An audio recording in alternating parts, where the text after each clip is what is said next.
Coba Anda bacakan saya nomor 44 dari Lukas 24. Bacakan saya. Jangan saya yang baca, Bang. Bacakan saya. Jangan saya yang baca. Coba baca Lukas 24:44. Ini hasil tulisan wartawan Lukas. Konon ini pengakuan Yesus. Katanya. Nah, kalau Anda percaya 24 ayat 44. ya, silakan.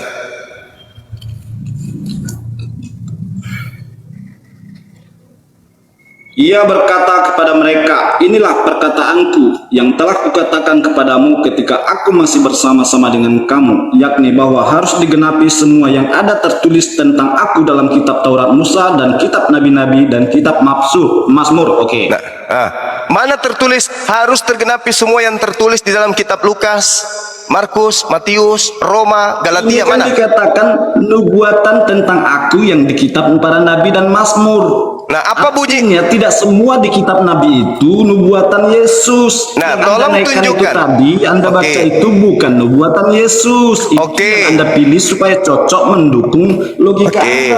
Baik, tolong tunjukkan di dalam kitab Taurat tentang pembunuhan kepada Yesus. Tunjukkan. Tentang pembunuhan kepada Yesus. Iya. Maksudnya? Loh, kok maksudnya? Kok jadi bingung ente? Nubuatan, itu maksudnya nubuatan. Nubuatan di dalam Taurat tentang pembunuhan kepada orang benar dan orang yang dikasihi Tuhan itu di mana? Bahwa Tuhan mengizinkan pembunuhan terhadap orang yang dikasihi. Tuhan membenarkan pembunuhan terhadap orang yang benar, itu tertulis di mana? Begini Bang, cara berpikirnya harus masuk Bang, harus masuk. Kalau ada kejadian di salah satu tempat itu yang salah memang dihajar babak belur, lalu di salah satu tempat yang benar dihajar babak belur, itu nggak bisa dicocok-cocokkan Bang, nggak bisa logis, nggak Tunggu. gitu. Anda tidak melawan saya ini. Anda melawan Yesus. Yesus mengatakan harus tergenapi semua yang tertulis tentang aku dalam kitab Taurat Musa. Itu dia semua tentang aku. Masalahnya ayat-ayat yang Anda baca itu bukan tentang Yesus. Oke, anggaplah itu salah, bukan untuk Yesus. Sekarang giliran Anda tunjukkan ke saya tentang dalam Taurat yang tentang Yesus itu yang mana? Anggaplah yang tadi itu gugur. Anda kok ikut gugur? Oke, saya mengalah. Oke, yang saya tunjukkan tadi itu salah, semua salah. Oke, sekarang giliran Anda tunjukkan kepada saya di data Taurat aja dulu, jangan ke Mazmur. Taurat, atau pilih deh di mana yang Anda mau, yang mengatakan bahwa Tuhan punya rencana menyerahkan orang yang dikasihi, orang yang diberkati, orang yang benar, orang yang jujur, orang yang suci, dibenarkan oleh Tuhan untuk dibunuh demi untuk membebaskan dosa-dosa orang-orang Romawi, Yunani. Mana dalilnya? Tunjukkan ke saya. Padahal di dalam Mazmur 147 Tuhan berfirman kepada Yakub, peraturan-peraturannya diberikan kepada Israel, dan aturan-aturan itu tidak berlaku untuk bangsa lain. Jadi Yesus mati, kalaupun mati bukan untuk bangsa lain. Ayo, siapa yang bisa menunjukkan ke saya nubuat di dalam Taurat tentang kematian orang benar sebagai tumbal untuk orang Roma dan Yunani? Jangan kita berbicara mengenai Kristen di Indonesia, karena Kristen di Indonesia itu sudah terkontaminasi dengan Islam, sudah ke-Islam-Islaman mereka. Sekarang yang kita minta ini Romawi, karena Kristen pertama itu Romawi, berarti Yesus mati di atas tiang salib untuk orang Romawi. Tunjukkan datanya, bahwa Tuhan di dalam kitabnya Yahudi berinkarnasi menjadi manusia untuk membantu dan menolong dan menyelamatkan orang-orang Roma Yunani, penyembah dewa-dewa. Tunjuk. Jangan sota-sota kalian. Itu untuk kita, untuk Kristen Batak, untuk Kristen Toraja, untuk Kristen Papua. Mana ada? Kalian tidak dikenal pada masa itu. Yang pertama menjadi Kristen itu adalah Vatikan Romawi, Kekaisaran Romawi lah yang memproklamirkan kemudian Katolik menjadi agama yang resmi terkait dengan kekaisaran mereka, kerajaan mereka. Berarti Yesus mati untuk Roma. Mana dalilnya? Tunjukkan ke saya. Kebalik. balik di dalam Yohanes 11 nomor 45 sampai 53, Yesus mati untuk membebaskan orang Yahudi dari penjajahan Roma. Bukan Yesus mati untuk menyelamatkan Roma. Diam. Oke, Bang Suma. Boleh nyambung Bang Suma. Selamat malam Bang Suma. Malam, silakan. Iya. Sebelum saya nyambung, mohon maaf nih, saya mau bertanya dulu. Ya. Dari keseluruhan kitab kanon, adakah salah satu ayat yang jenengan percaya bahwa itu memang pernyataan Yesus yang dianggap benar? Supaya maksud saya begini, jangan sampai nanti ketika misalnya nih, saya atau teman Kristen merespon dari sumber kitab kanon, kemudian jenengan mengatakan itu hadiah untuk siapa? Artinya ini hanya persepsi dari sudut pandang Kristen saja. Maksud saya mau memastikan dulu, menurut jenengan ada nggak dari sumber kitab kanon yang benar pernyataan Yesus? Silakan. Oke, baik. Allah Subhanahu wa taala kemudian mengutus baginda Rasulullah Muhammad sallallahu alaihi wasallam. Ya ahlal kitab, wahai ahli kitab, wahai keturunan Nabi Ishak, Yakub, qad ja'akum rasuluna yubayyinu lakum, telah datang rasul kami Nabi Muhammad kepada kalian. Apa tujuannya datang? Menjelaskan kepadamu katsira, banyak, mimma kuntum tukhfuna minal kitab wa ya'funa an katsir. Nabi kami, Rasul kami telah datang kepadamu, menjelaskan kepadamu banyak dari isi kitab yang kalian sembunyikan, dan banyak pula yang dibiarkannya untuk tidak dijelaskan. Oke? Jadi dari ayat ini Rasulullah Muhammad sallallahu alaihi wasallam mengatakan, ya ahlal kitab qad ja'akum rasuluna yubayyinu lakum katsiran mimma kuntum tukhfuna minal kitab. Wahai orang-orang Yahudi, Nabi Muhammad telah datang kepadamu, tujuannya menjelaskan kepadamu banyak hal dari isi kitab yang kamu sembunyikan. Jadi banyak penjelasan Al-Quran, banyak penjelasan Nabi Muhammad yang sesuai dengan pengajaran Yesus. Ini Al-Quran mengatakan, contoh, aku tidak berkata-kata dari diriku sendiri, makultu, dikatakan qala subhanaka ma yakun, qala subhanaka ma yakun li an aqula ma laysa li bihaqq. Qalu subhanaka ma yakunu li an aqula ma laysa li bihaqq. Saya tidak berkata-kata selain yang menjadi hakku. Aku tidak berkata-kata apa yang bukan hakku untuk aku katakan. Yohanes 12:49. Sama. Karena kenapa? Rasulullah SAW datang menjelaskan dari sebagian isi kitab yang disembunyikan oleh ahli kitab. Silakan, Bang. Oke, berarti hanya ini saja. Yohanes Makul tulahum 49. Ya. Gimana? Sebab aku berarti hanya ini saja. Kan dikatakan banyak dari isi kitab yang kalian sembunyikan. Jadi terkait dengan Nabi Isa alaihissalam, itu adalah ajaran yang kemudian datang kepada Bani Israel. Sedangkan penulis-penulis kitab saudara, kitab kanonik, menuliskan dari hasil penyelidikan mereka kepada Yesus, Nabi Isa, dan kaitannya dengan pengajarannya kepada Bani Israel. Sampai situ saudara nangkap tidak? Ya, Oke. ya tadi jenengan mengatakan banyak ajaran Al-Quran sesuai dengan ajaran Yesus. Yang saya Banyak maksud, dari isi kitab yang kamu sembunyikan yang dijelaskan. oh ya, Iya. berarti yang banyak ajaran Al-Quran sesuai ajaran Yesus nggak ada ya? Loh, tadi apa? Yang saya katakan tadi apa? Enggak. Maksudnya klaim jenengan ini benar nggak? Banyak ajaran Al-Quran sesuai ajaran Yesus. Yes. Maksud saya, ajaran Yesus ini yang ada di mana? Yang ada di kitab kanonik? Atau yang ada di mana? Yang disembunyikan kan kitab itu, disembunyikan kan ketetapan-ketetapan Tuhan yang datang kepada Yesus. Segala firman yang engkau berikan kepadaku telah aku sampaikan kepada mereka, dan mereka telah menerimanya. Mereka telah menerimanya mana? Tunjukkan ke saya, mana. Disembunyikan kan? Yang muncul kan cuma Lukas, Markus, Matius. Mereka ini siapa? Paulus ini siapa?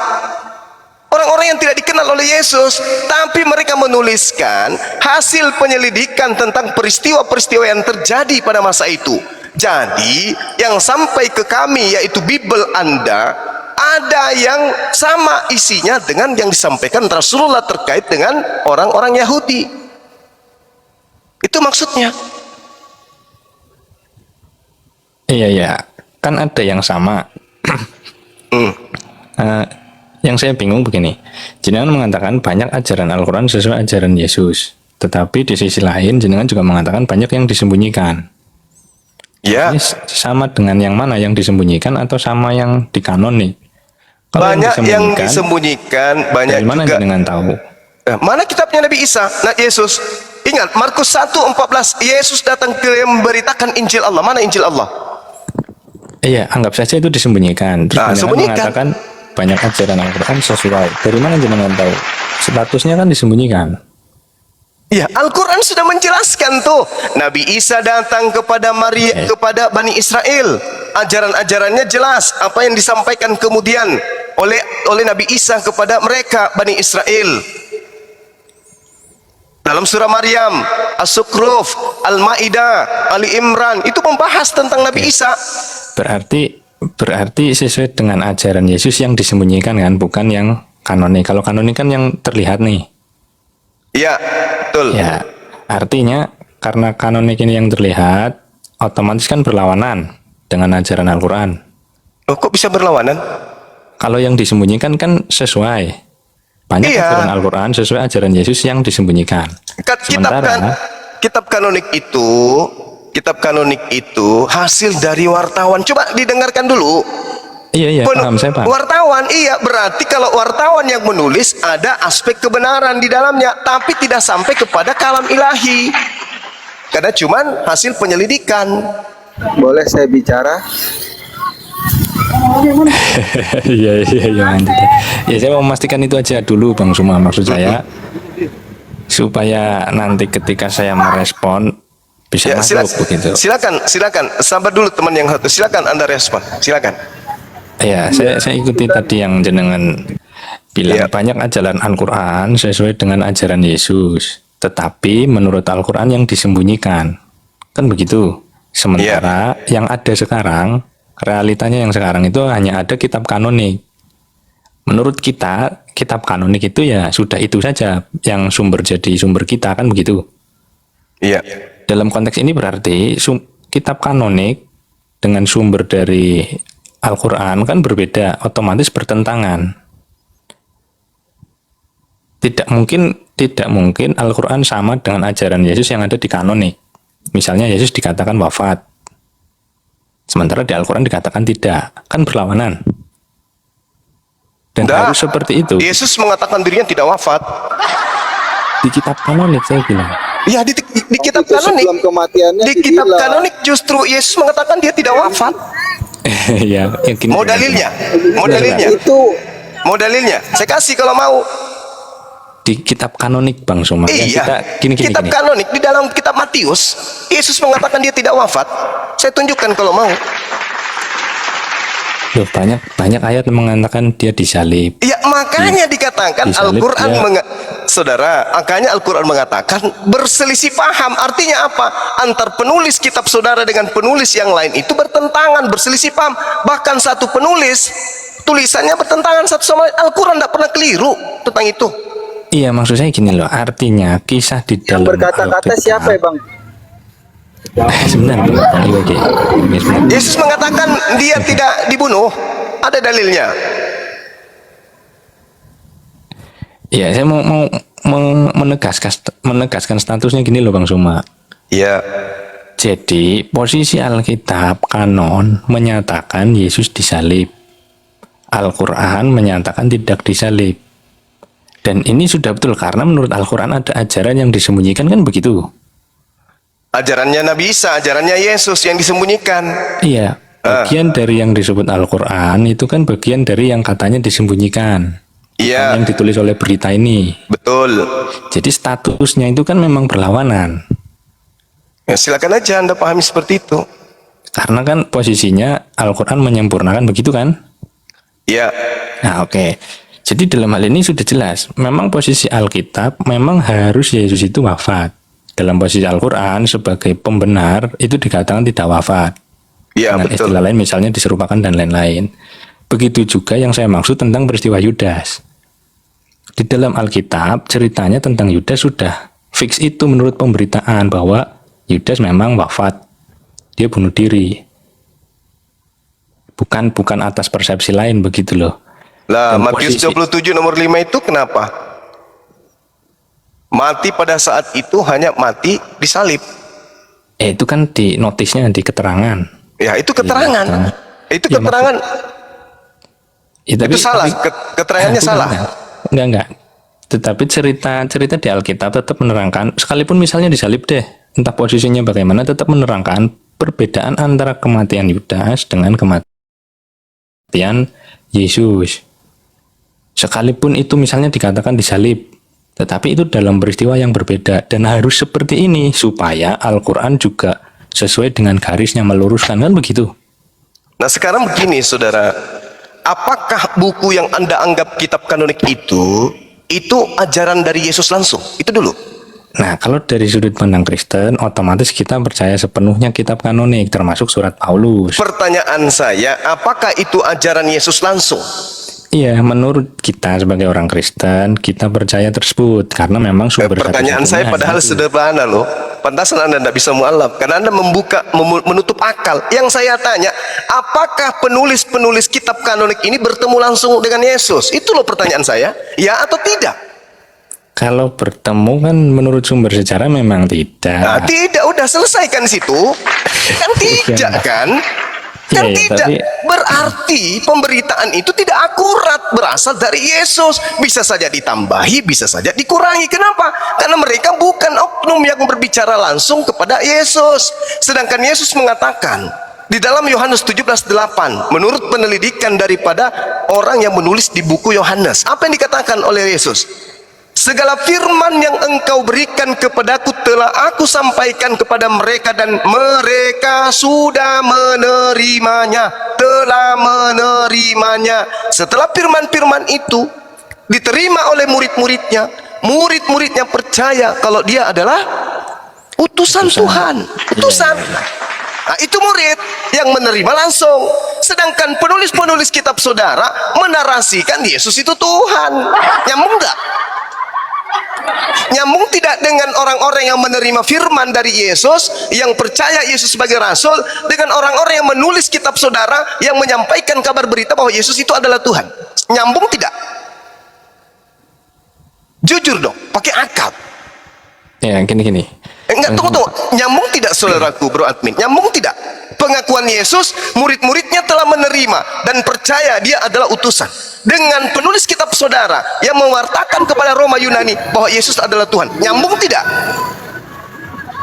Ya, kalau saya Kristen masa bilang gak nyambung, gak enak juga. Nah, enggak, saya minta akal Anda yang berbicara, bukan karena Bro, doktrin. nyambung. Karena Nyambung, dua Bang. tiga Gini. orang saksi adalah Nyambung. sah. Nyambung. Sebentar. Gini. Nyambung lah. Ya udahlah. Biarkan orang yang menilai. Kesaksian. Dua Biarlah tiga orang yang menilai. Ya, silakan. asa. Bang Teten. Tunggu. Kesaksian biarkan- itu kuat.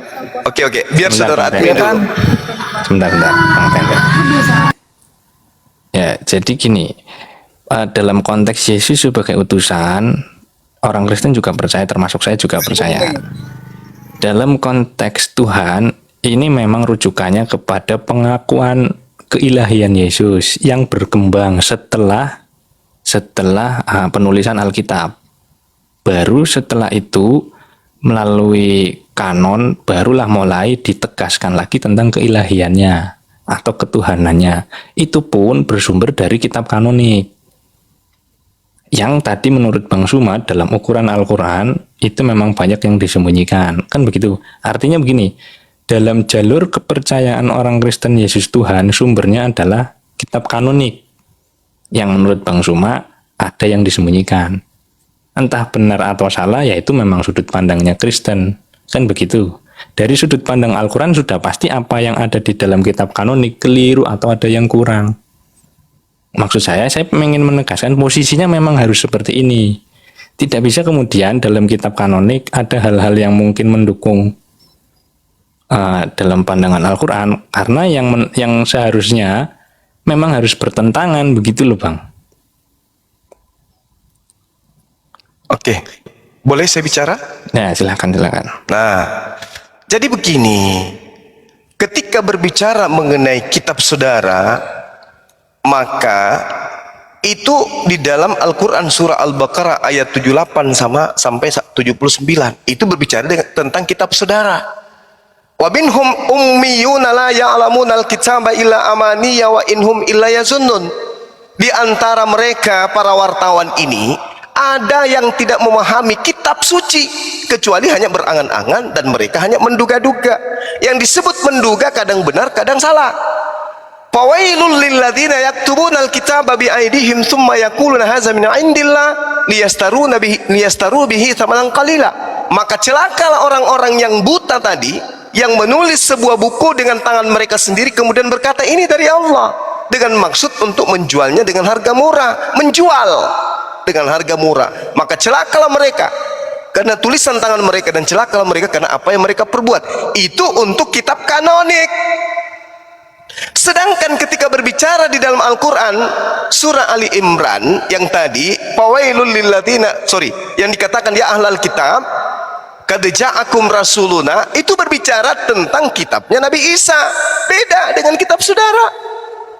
Jadi cakupan kitab saudara itu adalah hasil penyelidikan terkait Yesus dan Injilnya Yesus. Makanya di dalam Markus 1 nomor 14 Yesus sampai ke Galilea memberitakan Injil Allah. Begitu juga di dalam Kisah Para Rasul 8 Filipus mengajarkan Injil Yesus, tidak mengajarkan Injil Lukas, Markus, Matius, Yohanes, tidak. Maka yang disinggung oleh Al-Quran adalah Injil, ketetapan yang datang kepada Yesus itu. Mana Injil itu? Tak ada kan? Sementara Lukas, Markus, Matius dan seterusnya itu adalah buku yang diwartakan kepada Roma Yunani agar mereka menggantikan Tuhan mereka Dewa Matahari menjadi Yesus. Itu poinnya, itu di situ. Makanya ketika saudara mengatakan dia mengajarkan agar dipercayai sebagai Tuhan, keliru itu. Kenapa? Ketika Yesus mengatakan segala firman yang kau berikan telah aku sampaikan, dan mereka percaya, dan mereka benar-benar percaya bahwa engkaulah yang telah mengutus aku, berarti aku dipercayai oleh muridku sebagai rasul. Akan tetapi berjenjangnya waktu kemudian, sesuai dengan nasihatku, waspadalah kalian, akan datang penyesat yang mengatakan akulah dia. Muncul betul-betul buku yang mengajarkan itu. Itulah kitab saudara. Makanya Al-Quran mengatakan bahwa di antara mereka ada yang buta. Mereka menulis buku dengan tangan mereka sendiri. Hasil dari duga-menduga ada kebenaran. Makanya kami sebagai umat Islam diperintahkan oleh Rasulullah, jangan kamu tolak kitabnya orang itu dan jangan kau terima. Artinya jadikan sebagai rujukan pembelajaran. Jelas itu Bang. Jadi kalau Anda mengatakan Rasulullah mengatakan ada dijelaskan sebagian dan sebagian tidak dijelaskan, betul. Item-item hasil penyelidikan yang ditulis Balikin gimana Bang? penulis kitab, sabar Bang, penulis kitab saudara itu ada unsur indikasi kebenarannya berkesesuaian dengan Al-Quran, tidak bisa diragukan. Contoh, ya Bani Israel inni rasulullahi ilaikum, tadi Matius 17 nomor 8, Yohanes 17 nomor 8, apalagi Yohanes 11:42, agar orang yang mengelilingi aku ini supaya mereka percaya bahwa aku adalah utusan. Matius 15 nomor 24, aku diutus hanya kepada domba-domba yang sesat dari Bani Israel. Salah nggak Al-Quran? Tidak salah. Tak salah Bang ya. Gantian ya. Tanya Bro Admin dulu, mana tahu ada tanggapan. Silakan. Ya gantian ya, bentar ya. Bentar Oke. aja. Silakan. Silakan. Dijual dengan harga murah ya. Yes. Oke. Surah Al-An'am 34. Quran hanya sebagian berita para rasul, sebagiannya didustakan. Muhammad sedih ayat 33-nya. Ya, Muhammad tidak membuat Quran karena dia bersedih. Ya. Quran itu karya Umar yang mengumpulkan ayat-ayat. Dan Abu Bakar pun berkata, mengapa engkau memperbuat apa yang tidak diperbuat baginda Rasulullah? Ketika ayat-ayat dikumpulkan, Mereka menggunakan segala macam cara. Makanya ada kata dijual murah. Ya, mereka mengumpulkan. Ada yang dibeli, ya. Gimana itu, Bang? Kalau saya balikin begitu. Jadi gini, Ya. Allah Setelah dikumpulkan, terjadi keributan. Karena di dalam Al-Quran ada indikasi Yesus adalah Allah. Yesus adalah Tuhan. Ya.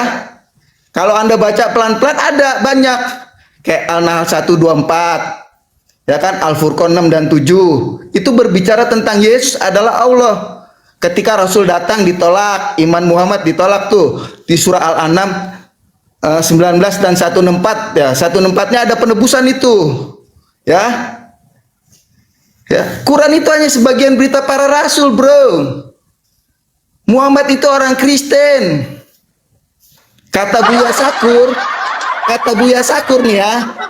Mamanya Muhammad itu Nasrani, orang Kristen, kakeknya orang Kristen, Nasrani. Istrinya orang Kristen. Makanya saya terlalu percaya Muhammad itu percaya Yesus Tuhan. Karena Yahudi lah yang Yahudi menolak Rasul-Rasul, makanya kalian korban Yahudi. Telah kafirlah yang menyatakan Isa Al-Masih itu orang Yahudi. Ya. Terus premis yang Pak salah Ustaz. juga nih. Iya Pak Premis Kiai. yang salah juga nih. Iya Pak Kiai. Kaum Nuh mendustakan para rasul. Kaum Nuh mendustakan para rasul. Asurah 105. Oh iya Nah, Pak para Kiai. rasul itu kenapa nggak diselamatkan ya pertanyaannya? Oke Pak Kiai, bisa bacakan ayatnya dari Al-Quran dalam bentuk original teksnya Pak Kiai, boleh? Ya, Anda kan berkecimpung dalam Al-Quran, masa nggak hafal? Allahu Akbar. Quran hanya Masya sebagian Allah. berita para diam, rasul. atau Anda turun. Diam atau Anda turun. Al-Baqarah 87 sebagian diambil, sebagian dibunuh. Diam atau Anda turun. Al-Baqarah 87 nggak Tidak boleh ada. membedakan rasul satu dengan rasul yang lainnya. Muhammad itu cuma seorang rasul, bukan nabi. Kalau nabi kalian sesat berjamaah. Kalian berjalan di dalam Taurat, bukan berjalan di kabar gembira para rasul. Inti ajaran Islam itu adalah Isa Al-Masih yang ada di sisi Allah, yaitu Yesus. Ya, yang turun ke dunia. Menjadi jalan, naik ke masih surga, ada duduk juga di sebelah orang yang kanan. masih ada Ini juga orang pewahyuan yang benar. masih ada Muhammad juga itu orang hanya yang seorang rasul memberitakan kabar Isa. jasadnya An-Nahl manusia 64. tapi Dia isi tidak kepalanya isi menerima, biawak. Dia tidak menerima Al-Quran, hanya menjelaskan apa yang diperselisihkan. Menjelaskan yang diperselisihkan. Siapa yang berselisih? Siapa yang berselisih? Yahudi dengan Nasrani. Ini orang sakit ini bang. Muhammad Iya. untuk Orang sakit. menjelaskan. Tak waras ini. Muhammad Udah akut. menjelaskan siapa Udah tuh akut. Isa. Makanya dibilang dongeng tuh di Al-Furqan 6 dan 7 dibilang dongeng. Begonya nggak Tafsirnya ketulungan salah lu lagi. ini orang. Beneran. Tafsirkannya Al-Quran. Masa Al-Quran makanan Jadi minum. bener-bener berjalan begonya jalan, permanen ini pasar-pasar. orang. Ini Nge-share kebenaran. ayat ya kan, nge-share Kebenaran ayat. hakiki. Muhammad itu percaya Yesus Tuhan. Mana ada Nabi Muhammad menuhankan domba lu teh? Nggak ada menuhankan domba. Mamanya itu orang Nasrani, kakeknya Mana ada orang Nabi Nasrani, Muhammad? orang Kristen. Nabi Muhammad nggak pernah Kristen menuhankan itu domba. hanya Islam itu Domba. hanya Kristen yang tersesat. Roh Ajarannya Kudus sebagian. apa? Roh Kudus burung merpati, domba Muhammad juga. Muhammad Anda sedih itu. apa? Lebih baik Kenapa Anda itu kalian saya harus rukia. cari? Lebih baik Anda itu saya rukia. Ya diam. Anda Saya harus rukia cari aja, kenapa- saya rukia. Anda harus tahu kenapa Muhammad sedih. Muhammad sedih, ayat-ayat didustakan, Rasul ditolak. Harus bertanya kenapa Rasul di Al-Quran itu ditolak. Siapa yang menolak? Wa ma yantiqu Siapa yang 'anil menolak? hawa in huwa illa Al-Anbiya 36, Tuhan Tuhanmu diledek Muhammad Tuhan. Allamahu syadidul quwa Apa sumiratin tuh Tuhanmu? mastawa wa huwa bil ufuqil a'la Lain, Al-An'am. thumma dana fatadalla fa Aduh. kana qaba qausaini aw Ini adna bisu. fa auha la abdihi ma auha ma kazabal fuadu ma ra'a apatumarunahu ala ma yara ولقد رآه نزلة أخرى عند سدرة المنتهى عندها جنة المأوى إذ يغشى السدرة ما يغشى ما زاغ البصر وما طغى لقد رأى من آيات ربه الكبرى. Gembira. Ini Anda lebih cocok di ruqyah. Anda di ruqyah aja. Di dalam ajaran Enggak mau berhenti bicara. Ya Allah ya Karim. Afara'aitumul Lata wal Uzza wa Manata tsalisatal ukhra alakumuz zakaru wa lahul untha tilka izam kismatun diza in hiya illa asma'un sammaitumuha antum wa amba'ukum ma anzalallahu biha min sultan iyattabi'una illa zanna wa ma tahwal anfus wa laqad ja'ahum min rabbihimul huda sadaqallahul azim. Masya Allah. Setannya keluar. Kabur setannya. Alhamdulillah. Kena jidatnya kursi. Bocor jidatnya. Ya. Oke. Al-Quran diterangkan huwallazi ba'asa fil ummiyina rasulan minhum yatlu alaihim ayatihi. Rasulullah Muhammad sallallahu alaihi wasallam diterangkan di dalam Al-Quran, beliaulah yang membacakan ayat-ayat suci Al-Quran kepada para sahabatnya. Lalu kemudian Umar menghafal, sahabat-sahabatnya menghafal dari Rasulullah semuanya. Al-Quran itu tak ada sumber lain selain daripada Al-Quran. Makanya dikatakan kemudian dalam Al-Quran ayat yang saya bacakan tadi, yang saya pakai meruqyah, dikatakan apa? Wa ma yantiqu anil hawa. Tidak ada di dalam Al-Quran itu ucapan beliau, tidak ada dari keinginan beliau. In huwa illa wahyu yuha. Apa yang diucapkan beliau yaitu Al-Quran seluruhnya adalah wahyu yang diwahyukan kepadanya. Allamahu syadidul quwa, yang diajarkan oleh Roh Kudus kepadanya yang sangat kuat. Jadi tak bisa, kita nggak bisa dikibulin dengan jurus-jurus gila kayak tadi itu. Umat Islam mana mau? Makanya saya panggil kiai tadi itu. Iya Pak Kiai. Oke, lanjut. Silakan. Ya. Waduh, akhirnya turun kan. Iya, kena ruqyah dia, Bang. Ya gimana dong? Aku juga bingung. Di sini aku juga posisinya maksudnya memang kaget juga ya tadi ya bilang umat Kristen ada lagi nih. Ya tapi udahlah. Ya, kembali ke tadi Bang Suma. Ya, jadi apapun sudut pandangnya, yang saya mau tegaskan gini loh, dengan cara apapun posisi kitab kanonik itu memang harus, baik langsung atau tidak, memang bertentangan dengan Al-Quran, dan itu sudah semestinya seperti itu, sewajarnya seperti itu. Dan saya rasa pandangan yang jenengan sering sampaikan bahwa yang disalib adalah Yudas pun mungkin ini sudah sangat sudah melampaui batas lah begitu. Di Alkitab sudah jelas sekali nasibnya Yudas bagaimana, nasibnya Yesus bagaimana. Di Al-Quran memang Yesus sendiri tidak mengalami peristiwa tersebut, tetapi digantikan pun di Al-Quran tidak menyebut siapa tokohnya. Jadi kalau jenengan misalkan menyebut tokoh dengan dasar misalnya Alkitab, ya saya rasa berlebihan juga kan begitu. Mau tidak mau apa yang jenengan sampaikan kan mewakili sudut pandang Islam. Memang betul bukan Nabi Isa, tetapi dalam hal tokoh ya kan nggak baik juga kalau ngomong Yudas. Sementara Al-Quran tidak menyebut tokoh, tetapi jenengan berkali-kali menyebut tokoh dengan dasar kitab kanonik. Kan nggak pas. Maksud saya seperti itu. Jadi yang soal Yudas sudahlah, jangan diinikan lagi.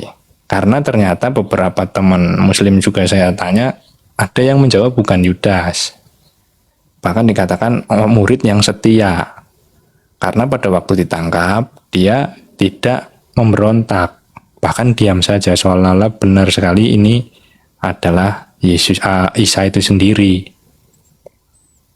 Jadi yang soal Yudas mungkin disudahi saja biar ndak panjang-panjang kan. Dan satu lagi, seandainya yang disuguhkan adalah Yudas pun tidak sesuai dengan ajaran Yesus di dalam kitab kanonik. Karena di dalam kitab kanonik, Yesus mengajarkan kasihilah musuhmu. Bukan hukumlah musuhmu, tidak. Kasihilah musuhmu dan berdoalah bagi mereka yang menganiaya kamu. Artinya kan sudah tidak cocok. Masa Yesus sendiri mengajarkan kasihilah musuh, malah dia mengorbankan Yudas untuk menggantikan dia, menghukum Yudas secara langsung lagi. Kan enggak juga. Jadi kita tetap di jalan yang sesuai sekarang saja. Kitab kanonik mengatakan Yudas wafat sendiri, Yesus wafat sendiri. Al-Quran mengatakan bukan Isa yang wafat tapi seseorang. Tentang tokohnya kita ikutin apa yang dikatakan Al-Quran, tidak disebutkan begitu. Itu saja yang maksud saya pengen ditegaskan lagi gitu Bang Suma. Dan setiap orang yang menjawab dari Alkitab ya jangan ditanya, itu untuk siapa begitu, seolah-olah otoritasnya Alkitab ini hanya untuk kita saja. Secara kepercayaan kan bebas saja orang mau percaya atau tidak. Dalam hal pemberitaan ini untuk semua orang gitu loh Bang Suma. Almi lu ngomong apa sih? Saya garis bawahi. Oke, boleh saya tanggapi ya? Silakan Bang. Silakan Bang. Matius 26 nomor 24, Markus 14 nomor 21 adalah lebih baik sekiranya Yudas itu tidak usah dilahirkan, kata Yesus. Bahkan Yesus mengatakan satu di antaramu adalah iblis. Bukan itu masalahnya saudara admin. Kalau Anda mengatakan bahwa Bible perjanjian baru itu untuk seluruh umat manusia, apa salahnya ketika saya mengatakan Al-Quran itu juga untuk seluruh umat manusia? Silakan Anda bela akidah Anda, saya juga akan mengajarkan akidah saya. Kan begitu. Jadi jangan alergi kemudian ketika saya mengatakan yang disalib itu Yudas, karena itu yang tertera di dalam kitab saudara bahwa yang mati di atas tiang salib adalah orang terkutuk. Nah, Paulus mengutip menulis Galatia 3 nomor 13 itu. Kalau saya tanya kepada saudara admin, bro admin, ketika Paulus mengatakan sebab ada tertulis terkutuklah orang yang mati di atas tiang salib, muncul pertanyaan, itu tertulis di mana? Saudara admin boleh tunjukkan saya tertulis di mana tuh? Ya, ayo Bang. dalam perjanjian lama dong. Coba tunjukkan di mana tuh? Ya, banyak. Mazmur 22.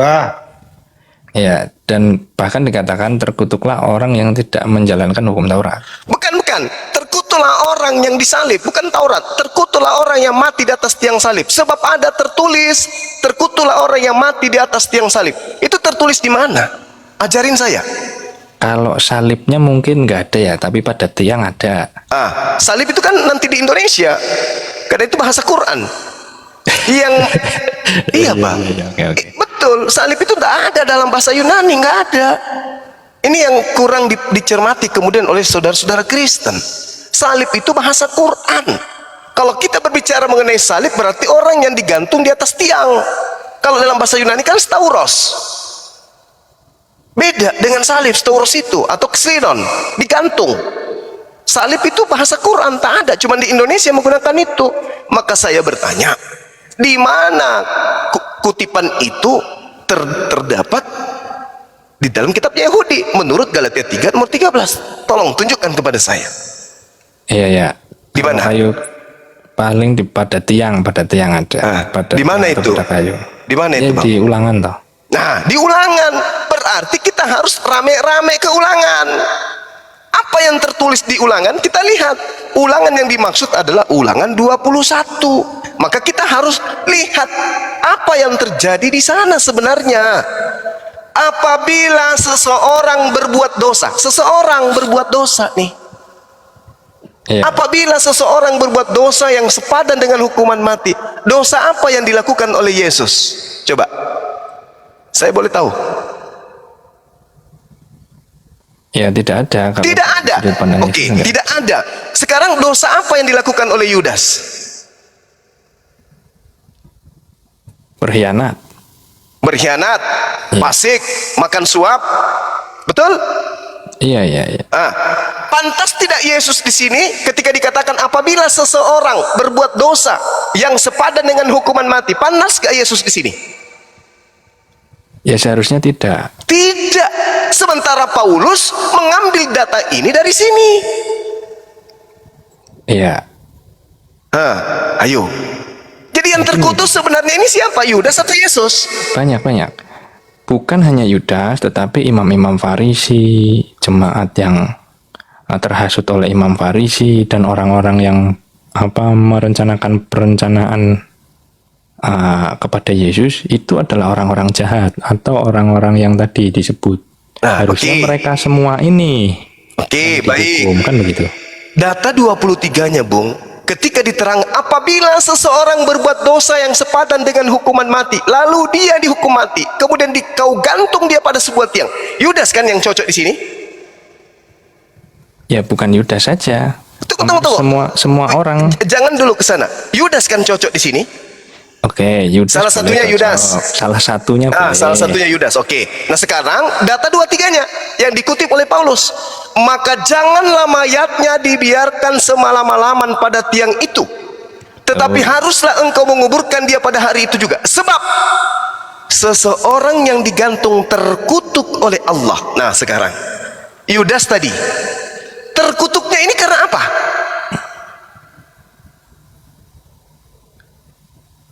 Terkutuknya ya berkhianat toh. Dia apa sih namanya kalau orang mudahnya mungkin menzolimi ya. Boleh dibaca Ulangan 27 Bang, nomor 25. Ulangan 2725. Oh, Ya. bisa lagi nih. Ya. Bentar. Ulangan 2726 mungkin. 25. 25 ya. Bentar. Terkutuklah orang yang menerima suap untuk membunuh seseorang yang tidak bersalah, dan Nah. seluruh bangsa itu harus berkata Amin. amin. Nah, siapa di situ? Yesus atau Yudas? Ya, kalau ini Yudas boleh. Yudas. Terus apa alasannya harus Yesus? Loh, kan Yesus orang yang Terkutuk. orang yang bukan dong. Yesus kan orang yang Enggak, apa alasannya harus Yesus? Kenapa orang-orang Kristen ini, pelanjut agama Romawi ini mau kali Yesus? Apa alasannya? Sementara corongnya adalah Galatia 3 nomor 13. enggak seperti itu. Jadi dikatakan seorang nabi itu ditolak oleh bangsanya. Dalam konteks ini bahkan sampai dihasut atau sampai dibunuh. Enggak ada ke situ. Galatia 3. Ya, gini. Yesus mati terkutuk karena ada tertulis, terkutuklah orang yang digantung pada kayu salib. Iya, menurut Galatia betul. Nah, yang terkutuk digantung pada tiang kayu salib ini Yesus atau Yudas? Peristiwanya Yesus, Bang Suma. Aduh, Peristiwa yang digantung itu, peristiwanya yang ditulis, yang dikutip oleh Paulus, oke. yang digantung itu adalah Yesus. Yesus. Oke, baik. Karena Yesus dijahati, atau orang Muslim bilang Dijahatin. dizolimi. Oke, dizolimin. Oke. Apakah Tuhan akan diam melihat orang yang dikasihi dizolimi? Kalau dalam hal ini soal diam dan tidak, ya memang peristiwanya harus seperti itu dan sudah terjadi seperti itu. Enggak, Tuhan ini ada enggak rencananya? Kan Yesus mengatakan di Matius 16, "Enyahlah iblis, sebab engkau memikirkan apa yang dipikirkan manusia. Kamu tidak memikirkan apa yang dipikirkan oleh Allah." Apa maksudnya tuh? Itu kan hardik untuk Petrus kalau nggak Petrus. salah, Ya. Karena Petrus ingin menyelamatkan Yesus, tapi Yesus mengatakan, "Kamu memikirkan apa yang dipikirkan manusia. Kamu tidak memikirkan apa yang dipikirkan oleh Allah, yang direncanakan oleh Allah." Apa rencana Allah kepada orang yang dikasihi ketika dia kemudian diadili untuk secara terkutuk? Rencana Allah apa? Menyelamatkan atau tidak? Ya, pertama, kalau rencana Allah dalam Alkitab kan mengaruniakan anaknya supaya setiap orang yang percaya kepadanya tidak binasa, melainkan beroleh hidup yang kekal. Dalam peristiwanya bahkan sampai Yesus ini wafat. Kenapa bisa wafat? Ya memang itu salah satu tugas yang diterima menurut Menurut siapa? Alkitab loh, Alkitab. Menurut siapa? Aku berkuasa menyerahkan nyawaku dan menerimanya kembali. Tidak seorang pun mengambilnya daripadaku, melainkan aku menyerahkannya untuk menerimanya kembali. Berhasil nggak? Inilah tugas yang kuterima Oke. dari Papaku kan. Oke. Nah sekarang tunjukkan tugasnya dia harus mati. Itu tadi salah satunya. Yang mana? Inilah tugas yang kuterima dari Iya, Papaku. iya, tugas dari bapaknya itu yang mana? Harus menyerahkan nyawa. Menyerahkan nyawa. Bukannya kalau dia diselamatkan ke langit itu juga menyerahkan nyawa? Enggak, keselamatannya itu kalau menurut Alkitab itu dari kebangkitannya. Itu tanda Yunus, Bang. Kalau tanda Yunus itu waktu dia berada di dalam perut bumi, yang dihitung waktunya doang. Iya. Tidak ada tanda yang diberikan kepada angkatan jahat selain tanda Yunus, yaitu bangkit pada hari ketiga. Ini tanda untuk siapa? Orang benar atau orang jahat? Untuk angkatan itu dong. Hah? Untuk angkatan itu. Angkatan itu Angkatan maksudnya? waktu Yesus masih ada, belum naik. Iya, itu untuk angkatan jahat dan angkatan tidak setia, betul? Angkatan ini ya bolehlah kalau misalkan mau dikatakan begitu. Coba aku buka ayatnya ya. Iya, silakan. Apa itu ya?